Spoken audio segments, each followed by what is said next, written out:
You think your opinions are yours. They're not. Right now, some part of your brain is running a background calculation. What will they think of me? And it's been running since before you learned to talk. That's not a character flaw. That's the operating system. Here's what this video actually is. Because it's not going to be another list of confidence tips you've already tried and forgotten by Tuesday. This is the actual machinery. The specific mechanisms that make you change your answer when the room disagrees. The exact reason some people walk into a party and own it, while others hug the wall by the drinks. Real mechanics, not vibes. But before any of that makes sense, you need to understand why your brain treats social rejection like physical pain, because that single fact rewires almost everything else in this video. First, let's kill the myth. The one that says confident people just have it. Some rare gene, some lucky wiring, some secret nobody handed you. Why does this keep tripping up smart, capable people who do everything right on paper and still freeze the second a room turns to look at them? Picture the guy at the networking event who read 4 books on charisma, memorized the eye contact rules, walks in, and immediately overcorrects into the loudest, most exhausting version of himself. Everyone can smell it. He's not performing confidence. He's performing anxiety about not having confidence. That's the tell. The truth is less romantic and way more useful. Social skill isn't a personality trait. It's a set of learned predictions. Confident people aren't calmer inside. They're just better at guessing what happens next in a conversation, so they commit faster. That's it. That's the whole secret nobody's selling you in a $200 course. Here's the punchline worth remembering. Confidence isn't the absence of fear. It's just fear that already knows the ending. Now, why does your brain even bother running this constant approval check in the first place? Because for about 300,000 years, being kicked out of the group wasn't awkward. It was a death sentence. No group, no food, no protection, no genes passed forward. So evolution built a smoke alarm that goes off the second you sense disapproval, and it's just as loud today at a dinner party as it would have been outside a cave. So why does this matter to you, sitting here in 2026, worried about a text you sent 3 hours ago that still says delivered? Because that alarm doesn't know the difference between a saber-toothed tiger and an unanswered text. Your nervous system is still bracing for exile. You've probably heard that neuroscientists study, where they showed people getting rejected from a group actually lights up the same brain region as a broken bone. Same signal, different injury. That's not a metaphor, that's an MRI. Now here's where it gets interesting. Because that fear didn't just make you cautious, it made you conform. There's a famous line-judging experiment where a room full of strangers deliberately gave the wrong answer to a simple visual test. And roughly 1 in 3 people went along with the obviously wrong answer, just to match the group. Not because they were stupid, because disagreeing out loud felt more dangerous than being wrong. So why does this matter to you? Because right now, in your job, your friend group, your family group chat, you are quietly editing your real opinion down to whatever feels safest to say out loud. You've done it this week. Probably today. But conformity is only half the story. The other half is status.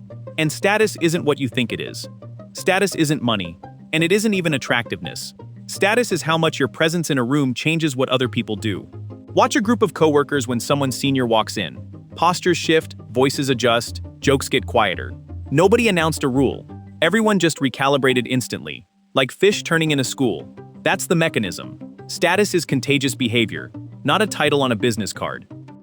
This is the part that separates people who move through a room with ease from people who just perform ease and hope nobody notices the difference. Let's talk about first impressions, because the popular version of this, you have 7 seconds, isn't even the interesting part. The interesting part is what those 7 seconds are actually measuring. Your brain isn't judging your outfit. It's running 2 ancient questions in parallel.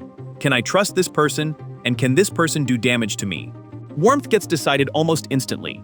Competence takes longer. And here's the twist nobody tells you. If you lead with competence before warmth, people trust you less, not more. Warmth is the door. Competence is just furniture once you're inside.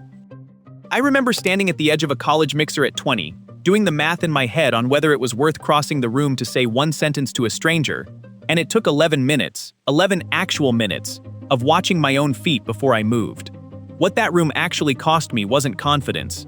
It was time I didn't get back, wasted on a decision that should have taken 4 seconds. Now for the part almost nobody explains correctly. Everyone assumes social anxiety comes from fear of being disliked. It doesn't. It comes from something narrower and stranger. A fear of being seen as incompetent in front of witnesses, specifically witnesses whose opinion you can't control afterward.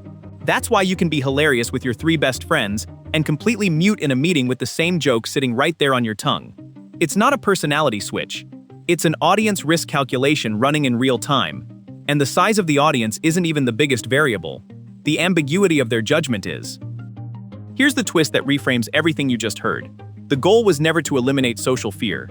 People who look fearless in social situations aren't fearless. They've just lowered the stakes they assign to any single interaction. One awkward comment isn't a verdict on their worth. It's just a data point. That shift, from verdict to data point, is the actual mechanism behind almost every naturally confident person you've ever envied.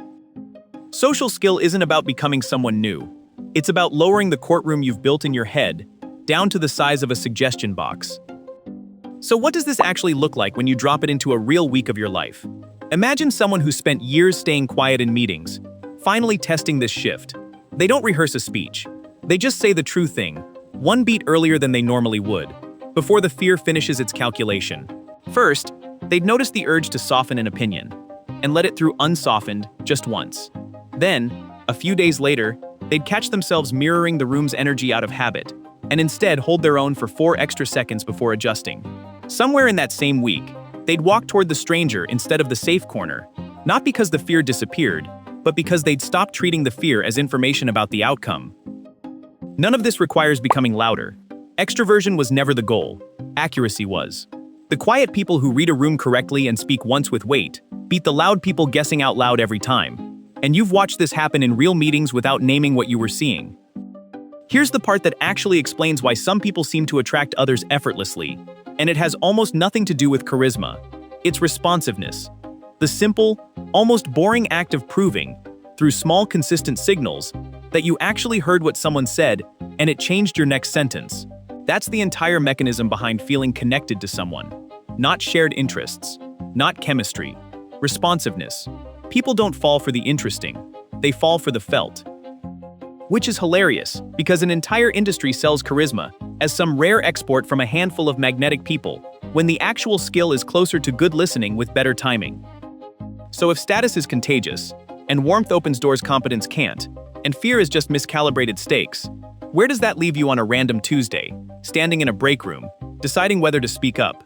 It leaves you exactly where every person you've ever admired for their presence once stood, uncertain, slightly afraid, and choosing to move anyway before the feeling fully resolved. That's really the whole hidden architecture of social life. A nervous system built for tribes of 40, running inside a world of billions, still checking for exile every time you hit send on a message. Understanding that doesn't make the fear vanish. It just makes it recognizable, which is different, and stranger, and honestly more useful than anyone tells you. There's one more piece to this that changes the calculation entirely.